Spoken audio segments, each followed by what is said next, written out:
So brand new John Wick event called Ballerina for the movie that's coming out later on. You have to collect 170 of these little coins and then you'll get the Essex Model 07. Initially, I didn't think nothing of this because normally one of those types of weapons, complete garbage, kind of waste of time. But then I saw this Nixta clip that he posted yesterday showing off the gun. It said it's a one-shot. Essex is actually kind of broken. I looked through the clips and it looked like everyone was kind of plated. There was plenty of two taps in there. So I thought, hey, you know what? This might actually be legit.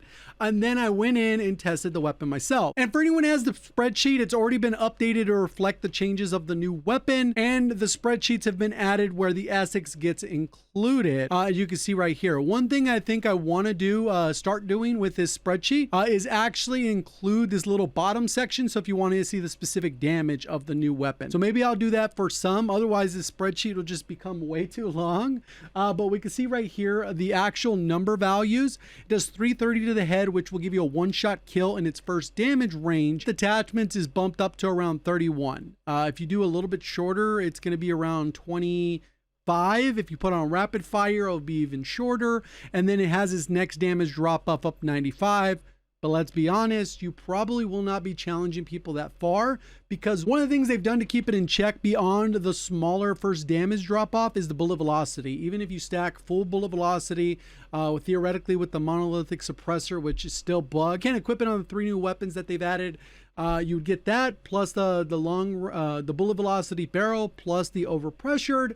You still don't end up with that much more than around 1,000, which isn't that particularly good for a gun that relies on heavy precision and it needs to hit the target immediately. So this is definitely a high skill weapon. It effectively works like a shotgun with the slug rounds because the bullet velocity isn't particularly good. It's a little bit better than shotguns typically are with the slug rounds. And then the damage range you can get up to is around 31 meters where you will be able to one-shot the head. But the other interesting thing about this is if you get a headshot at any point, at any range, even infinite, it'll be a 2-shot to kill, and you only need the 1 headshot. Because you can see right here, it's 255 damage, 270, and then 330 is guaranteed the 1 headshot.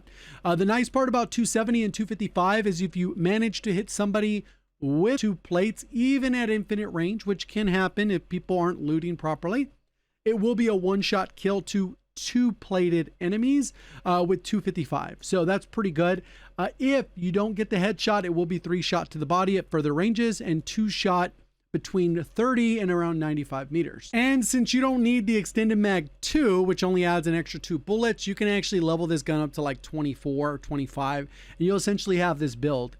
Even with this specific build here, you can see that the bullet velocity is only 676, which isn't great. If we could put on the monolithic, that would bump it up an extra 20% to 811.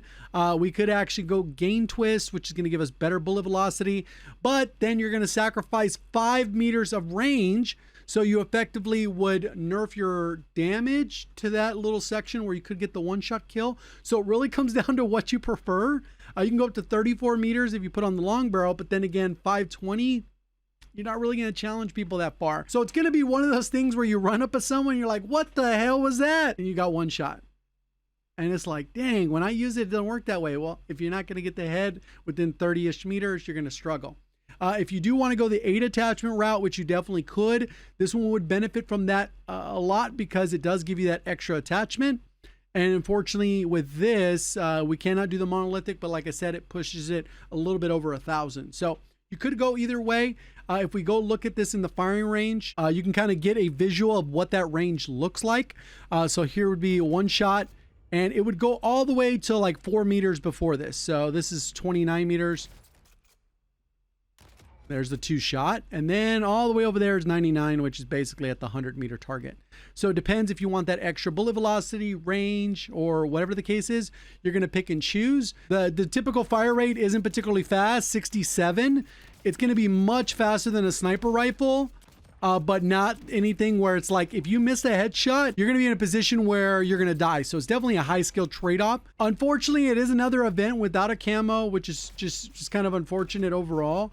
I like just mix and matching it every now and again because emblem stickers, double XP doesn't really cut it for me when I have like 70 hours of double XP whenever I want. So let me know your guys' thoughts. And do you plan on getting some death comms with this thing where people will definitely be asking what the heck did they kill me with? So let me know in the comments. We'll see you on the next one. Thank you for watching. As always, have a great day.